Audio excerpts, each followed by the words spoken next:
நண்டுனாவே காரசாரமாக சாப்பிட்ணுன்னு உங்களை எத்தனை பேருக்கு ஆசை?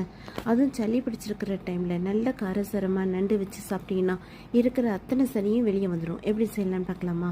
பேனில் எண்ணெய் ஊற்றிக்கோங்க. சோம்பு, கருவேப்பிலை, பச்சை மிளகாய், ஒரு கப் அளவுக்கு பூண்டு, சின்ன வெங்காயம் போட்டுக்கோங்க. நல்ல டேஸ்ட்டாக இருக்கும். சின்ன வெங்காயம் உடம்புக்கு நல்லது. ஒரு டீஸ்பூன் அளவுக்கு இஞ்சி பூண்டு பேஸ்ட்டு வதக்கிட்டு பழுத்த தக்காளி ரெண்டும் போட்டு நல்லா வதக்கிக்கோங்க.